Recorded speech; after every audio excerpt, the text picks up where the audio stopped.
아멘. 오늘도 말씀과 기도로 2025년 1월 2일 하루를 시작하는 우리 모든 성도들 가운데 하나님의 놀라운 은혜가 언제나 함께하여 주시기를 주님의 이름으로 간절히 축원드립니다. 오늘 통독할 말씀은 창세기 4장에서 7장까지 말씀입니다. 올해도 작년과 마찬가지로 성경이 읽어지네 1년 1독 일정에 따라서 새벽 기도회를 진행합니다. 올해 새벽 기도회는 작년과 비교해서 작년에 다루지 않은 말씀을 가지고 새벽 기도회를 진행하겠습니다. 예를 들어서 작년에 1월 2일 새벽 기도회 통독 스케줄이 창세기 4장에서 7장까지 말씀에서 4장을 읽었는데 올해는 4장에서 7장까지 통독할 말씀에서 5장을 통독하고 진행한다는 의미입니다. 올해도 성경 통독 스케줄대로 함께 따라오셔서 1년 동안 성경을 1회 통독할 수 있는 저와 여러분들 되시기 바랍니다. 우리가 잘 알고 있는 것처럼 창세기는 이 세상의 모든 기원에 대한 기록, 다시 말하면 하나님께서 천지 만물을 창조하셨다는 사실로 시작합니다. 다시 말하면 이 세상의 기원이 무엇인지 말씀하고 있습니다. 성경이 이 세상이 우연히 만들어진 것이 아니라 창조주 하나님께서 이 세상을 창조하셨음을 말씀하고 있습니다. 그리고 하나님이 천지를 창조하셨다는 것은 모든 만물에 하나님의 목적이 있다는 것을 의미합니다. 작가가 작품을 만들 때 그 목적대로 작품을 만드는 것처럼 이 세상 만물도 하나님의 목적하에 창조되었다는 것입니다. 그 가운데 특별히 인간은 하나님의 형상을 따라 지음받은 존재라고 창세기 1장 26절과 27절은 말씀하고 있습니다. 다시 말하면 인간은 하나님을 닮은 존재, 그래서 하나님과 교제하고 하나님의 뜻을 알고 이루어가는 존재로 창조되었다는 것입니다. 그러므로 인간의 제일 가는 목적은 우리를 창조하신 하나님을 바로 알고 우리의 삶을 통하여 하나님을 영화롭게 하는 것임을 알 수 있습니다. 오늘 함께 읽은 5장의 말씀은 인간이 하나님에 의해 처음 창조된 때부터 세상에 관영한 죄에 대한 하나님의 심판으로 노아 대홍수가 임하기까지의 인류 역사를 족보의 형태를 빌어 전개하고 있습니다. 물론 본문의 족보는 아담 자손 전체를 기술한 것은 아니며 하나님께서 약속하신 여자의 후손을 나게 하시기 위해 선택하신 셋 계열의 후손들을 대략적으로 기술하였습니다. 다시 말해서 본문의 족보는 아담 한 가정의 역사 전개를 보여주는 것이 아니라 아담에서 노아에 이르기까지의 하나님의 구원 역사의 전개 과정을 보여주고 있는 것입니다. 먼저 1절과 2절을 보면 하나님이 사람을 창조하시되 하나님의 형상으로 지으셨다고 했습니다. 그리고 3절을 보면 아담은 자기 형상과 같은 아들을 낳았다고 했습니다. 여기서 형상이란 말은 누군가를 원본으로 삼아 찍어냈다는 의미가 있습니다. 따라서 최초의 인간 아담과 하와는 하나님의 모습을 담게 창조되었습니다. 반면 아담의 자손들은 아담의 모습을 담게 태어났습니다. 물론 여기서 닮았다는 말은 외모가 닮았다는 말이 아니라 인격이 닮았다는 것입니다. 즉 아담과 하와는 하나님의 인격과 닮은 인격을 가진 존재로 창조되고 아담의 자손들은 아담의 인격과 닮은 인격을 갖고 태어난 것입니다. 그렇다면 하나님의 형상과 아담의 형상에는 어떤 차이가 있습니까? 우선 하나님의 형상이란 인간이 범죄하기 이전에 완전했던 인격을 말합니다. 반면 아담의 형상이란 죄에 의해서 파괴되고 변형된 하나님의 형상을 말합니다. 다시 말해서 아담의 형상이란 범죄로 인하여 타락한 죄인의 모습을 가리킵니다. 사실 아담과 하와는 본래 완전하신 하나님의 형상대로 창조되었는 바 그들의 인격도 완전했으며 따라서 그들은 완전한 인격 곧 하나님의 형상을 가진 후손을 낳을 수도 있었습니다. 그러나 아담과 하와가 범죄하여 전인격적으로 타락하고 부패하게 됨으로 인해서 그들은 완전한 하나님의 인격을 닮은 후손을 생산하지 못하고 오직 파괴되고 변형된 하나님의 형상 곧 타락하고 부패한 인격을 가진 존재만을 생산하게 된 것입니다. 그리고 바로 그러한 이유로 성경은 세상에 의인은 없나니 하나도 없으며 모든 사람이 다 같이 죄를 범한 죄인이라고 선포하고 있습니다. 아담 안에서 난 자는 누구나 다 인격적으로 타락하고 부패한 죄인들입니다. 그래야 그들은 스스로는 구원에 이를 만한 선도 행할 수 없는 존재들입니다. 그러므로 인간이 구원을 얻는 것은 자신의 능력이나 공로 때문이 아닙니다. 그것은 오직 인간을 사랑하사 죄인을 위해 자기 독생자까지 아낌없이 내어주신 하나님의 무조건적인 은혜의 결과입니다.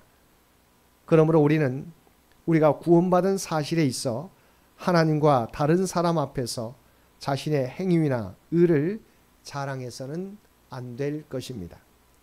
우리는 다만 자신의 죄인됨을 고백하고 그러한 죄인을 구원해 주신 하나님께 감사하며 영광을 돌리는 삶을 살아야 하겠습니다. 본문 4절에서 32절을 보면 아담 자손의 계보를 소개하면서 죽었더라는 말을 8차례나 거듭하여 반복한 사실을 볼 수 있습니다. 이것은 인간이 태어나면 반드시 죽는다는 사실을 웅변적으로 보여준다 하겠습니다. 이처럼 죽음은 인간이 현실적으로 피할 수 없는 운명입니다. 죽음은 누구에게나 다 찾아오는 것으로 아담의 범죄 이래 인류가 짊어져야만 하는 숙명적인 짐인 것입니다. 왜 그렇습니까? 그것은 죄의 싹은 사망이기 때문입니다. 즉 죽음은 인간의 범죄에 대한 필연적 결과인 것입니다. 그러므로 우리는 인간은 누구나 다 죽는다는 사실을 인정해야 합니다. 그리고 날마다 죽음을 대비하는 삶을 살아야 합니다.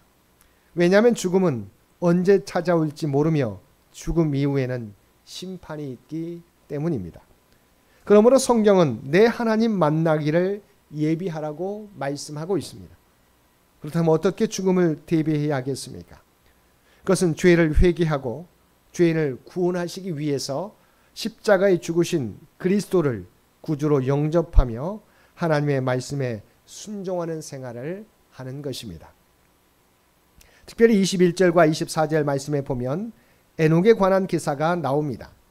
그는 5장에 나오는 인물들 가운데 제6장에서 9장까지 그의 생애에 관한 구체적으로 언급하고 있는 노아를 제외하고는 유일하게 죽었다는 언급이 없는 인물입니다. 24절은 에녹이 하나님과 동행하더니 하나님의 그를 데려가심으로 세상에 있지 아니하였다고 기록하고 있습니다. 즉 에녹은 죽음을 보지 않고 이 세상에서 하늘나라로 옮기어짐으로 인해서 그와 관련해서는 죽었다는 말이 있을 수 없는 것입니다. 이것은 결국 하나님과의 화해와 인격적 교제가 이루어지는 곳에는 죽음으로부터 구원이 있다는 사실을 예표적으로 보여주는 것입니다. 이런 인간의 범죄가 인간을 사망으로 이끌었다는 사실을 보여주는 동시에 인간이 하나님과 동행하며 그와 인격적 교제를 회복할 때 영생할 수 있음을 보여주는 것이기도 한 것입니다. 사랑하는 성도 여러분, 본문의 족보를 한마디로 요약하면 낳고 죽었다라입니다. 실로 인생은 낳고 죽는 허무한 존재입니다. 그것은 죄를 범한 인생의 비극적 운명입니다. 그러나 우리가 하나님 안에 있을 때, 하나님과 동행할 때 그처럼 허무하고 비극적 운명도 극복이 가능하다는 것입니다. 하나님과 동행하던 에녹의 승천은 이를 잘 보여주고 있습니다. 실로 하나님 안에 영생의 소망이 있습니다. 그러므로 우리는 에녹과 같이 날마다 하나님과 동행하는 삶을 살아가야 할 것입니다.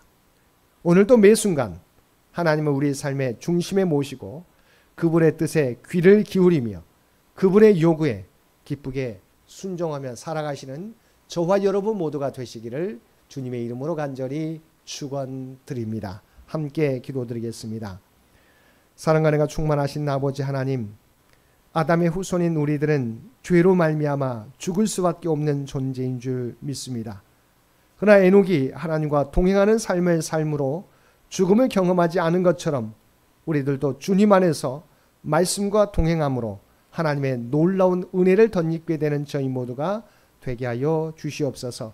2025년 한 해도 하나님의 말씀과 동행함으로 하나님 나라를 향한 여정을 계속해 갈 수 있는 우리 모두가 되게 하여 주옵소서. 특별히 오늘도 이 나라와 이 민족을 기억하여 주시고 하나님의 뜻 가운데서 통치하시고 인도하여 주시기를 원합니다. 100주년을 준비하며 나아가는 창년재단 기억하여 주시옵시고 하나님의 뜻과 계획을 하나하나 이루어갈 수 있는 창년재단이 되게 하여 주시옵소서. 특별히 2025년 한 해 동안 함께 모여 예배하며 사랑으로 섬기는 공동체를 향해 나아가게 될 때 아버지 하나님 정말 모이는데 힘쓰게 도와주시옵시고 하늘로부터 내려오는 은혜를 덧입고 세상 가운데 그 은혜를 펼치며 살아갈 수 있는 우리 모두가 되게 하여 주시옵소서. 또한 올 한 해 동안 육신의 연약함 가운데 있는 주의 백성들을 기억하여 주시고 권능의 오른손으로 오르만져 주시어서 하나님의 놀라운 치유와 회복을 경험하는 우리 모두가 되게 하여 주옵소서. 문제와 역경을 만나게 될 때 하나님 앞에 모든 것을 맡기며 기도함으로 응답받고 해결받는 우리 모두가 되게 하여 주옵소서. 우리의 믿음의 가정들과 직장과 사업 가운데 살아가는 자녀들의 앞길 가운데 우리 주님 동행하여 주시어서 형통의 은혜를 우리 모두에게 허락하여 주시옵소서. 또한 우리가 하나님의 구원받은 백성인 것을 기억하며 살게 하여 주시고 우리가 발을 딛고 있는 삶의 현장 가운데 그리스도의 아름다운 향기와 선한 영향력을 나타내며 살아가는 우리 모두가 되게 하여 주옵소서. 이 모든 간구 우리를 구원하여 주신 예수님의 이름으로 간절히 기도드리옵나이다. 아멘.